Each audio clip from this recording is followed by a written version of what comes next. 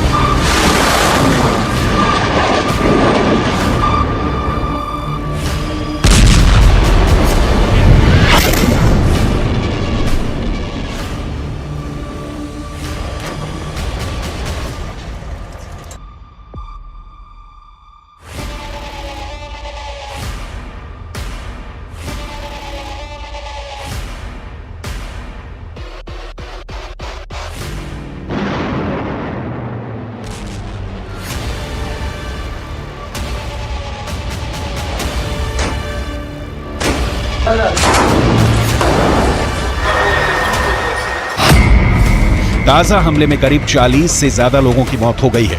Central Gaza के एक शरणार्थी शिविर पर हुए हवाई हमलों में करीब 33 लोगों की जान चली गई है।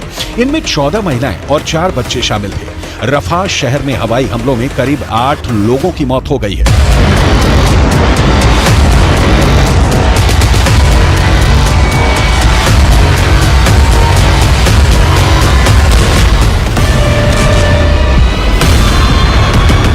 हर बीतते दिन के साथ इजराइल गाजा पर अपना नियंत्रण बना रहा है। खान यूनुस में इस वक्त इजरायली सेना भीषण बमबारी कर रही है।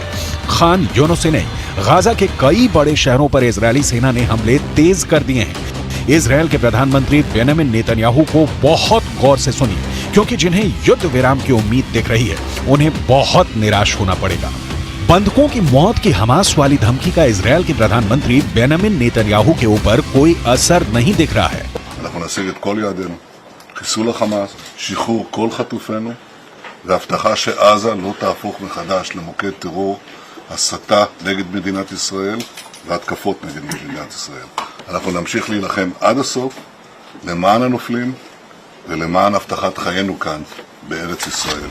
इजरायल फिलिस्तीन की जंग देखते देखते कई पीढ़ियां गुजर गईं, लेकिन 2023 में जिस तरीके से युद्ध छिड़ा है, उसने तबाही की नई कहानी लिख दी है। इजरायल इस इरादे के साथ मैदान में उतरा है कि हमास के अंतिम आतंकी के जिंदा रहने तक गोली चलाते रहना है, जबकि हमास इसकी कोशिश कर रहा है कि बीते सालों की तरह बंधकों के नाम पर वो युद्ध विराम करवाएगा, संयुक्त राष्ट्र में आवाज उठाएगा और विश्व बिरादरी से इजरायल पर दबाव बनवाएगा कि वो हमास पर हमला नहीं करे। हमास की ये कोशिश आंशिक रूप से रंग भी ला रही है। अमेरिका ने इजरायल को 2 टूक कहा है कि हमास के आतंकियों को मौत की नींद सुलाने के दौरान ये ख्याल रखा जाए कि किसी आम फिलिस्तीनी की इसमें मौत ना हो। लेकिन युद्ध में इजरायल इस कदर उलझा हुआ है कि अपनों तक को पहचानने में इजरायली सेना से भूल हो रही है। इन 3 युवकों को हमास ने 7 अक्टूबर को बंधक बना लिया था। इजरायली सेना ने गाजा पर हमला किया तो पहचान की संकट के कारण इन तीनों को गोली मार दी। हालांकि इजरायली सेना ने अपनी गलती कबूल कर ली है, लेकिन युद्ध में ऐसी गलती की संभावना लगातार बनी रहती है। सवाल फिर युद्ध कहां जाकर रुकेगा और 22 लाख फिलिस्तीनियों के भविष्य का क्या होगा? इस सवाल का जवाब नेतन्याहू के पास नहीं है, क्योंकि इसकी तैयारी में अमेरिका जुट गया है। जो बाइडेन का कहना है कि वो एक नई फिलिस्तीनी प्राधिकरण देखना चाहते हैं, जिसे महमूद अब्बास 2005 से चला रहे हैं। बाइडेन चाहते हैं कि संघर्ष समाप्त होने के बाद नई फिलिस्तीनी प्राधिकरण गाजा में कार्यभार संभाले। गाजा में आखिरी बार चुनाव 2006 में हुए थे। इस चुनाव में हमास को जीत मिली थी, लेकिन हमास ने सरकार बनाते ही महमूद अब्बास की फतह पार्टी के नेताओं के खिलाफ हिंसा शुरू कर दी थी। इस हिंसा में फिलिस्तीनी प्राधिकरण और फतह के हजारों कार्यकर्ता मारे गए। इस हिंसा के बाद महमूद अब्बास ने हमास के प्रमुख इस्माइल हानिया को पद से हटा दिया था, लेकिन हानिया ने इससे इनकार करते हुए फिलिस्तीनी प्राधिकरण से अपना रिश्ता तोड़ लिया था।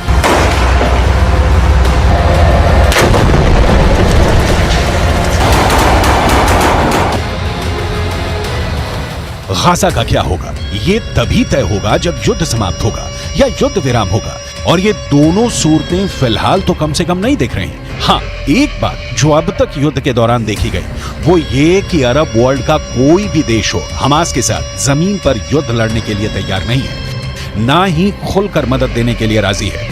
यमन के हूथी विद्रोहियों के हमले या लेबनान के हिजबुल्लाह लड़ाकों के अटैक इजरायल को रोक पाने में समर्थ नहीं है, और इजरायल तभी युद्ध विराम करेगा जब हमास के अंतिम आतंकी को मारकर वो गाजा पर कब्जा कर ले।